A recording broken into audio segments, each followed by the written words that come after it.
लोगोफोर नेचार पाब्लिकेसनाव नोंथांमोनखौ बरायबाय। दिनै नोंथांमोननि सिगाङाव गुबुन मोनसे कर'ना भाइरासनि सांग्रांथिनि थाखाय भिडिअ लाबोना होफैदों।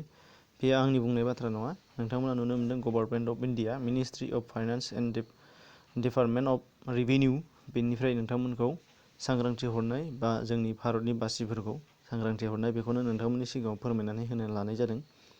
दा फारि फारि गोबाव खालामाजासे नुनो मोनगोन। से नाम्बाराव दङ always wash your hands and with soap and water for minimum 20 second होनदों। जोङो जेब्लाबो जायखि हाबा मावा मानो बेनि उनाव आखाइ सुबाय थानो नांगोन होनदों साबोनजों।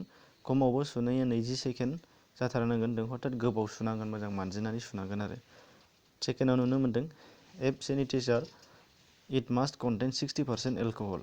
जुदि नोंथाङा मोजां देहानि थाखाय एलकहल गोनां जायखिजाया माबा मोनसे मुलि बाहायदोंबा बेयाव 60% थाथारनांगोन होनदों एलकहला।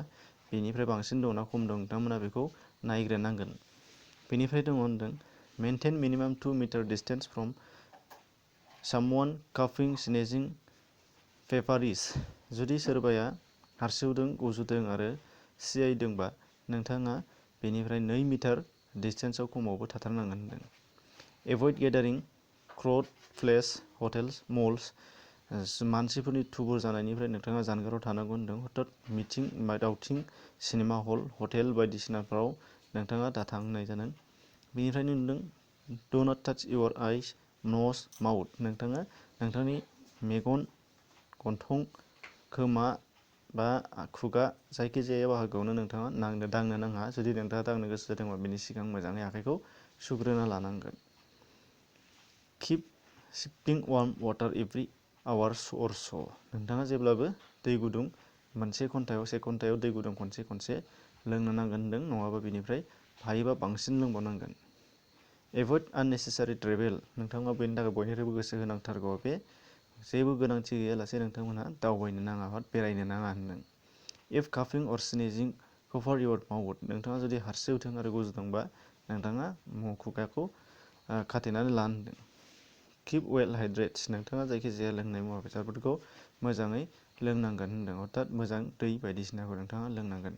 बेनिफ्राय एभइड नन भेजिटेबल। नोंथाङा भेजिटेबल नङै जाग्रा बेसादफोरखौ गारनांगोन होनदों। जेरै बेदर फिसा बायदिसिनाखौ गारनांगोन, मैगं थाइगं गोथांखौ जानांगोन। बेनिफ्राय नों eat fruit and vegetables like lemon orange. नोंथाङा गोथां मैगं थाइगं आरो फिथाइफोरखौ जानो नांगोन होनदों। बांसिनै हायोबा गोखै बेसाद जानांगोन जेरै लेबु आरो कमला। बेनिफ्राय नुनो मोनदों एभइड कल्ड फुड। जायखिजाया गुसु बेसादफोरखौ नोंथाङा जानो नाङा।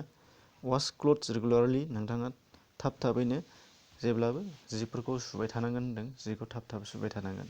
किप रुम भेन्टिलेट एन्ड क्लिन। नोंथाङा रुमखौ सिखोन साखोनै जेब्लाबो लाखिबाय थानांगोन होननानै बुंदों। आरो लास्टआव नोंथांमोनहा होनदों मेनटेन हाइजिनिक। गासैबो बिथोनफोरखौ नोंथांमोनहा फालिनानै लानांगोन होनदों।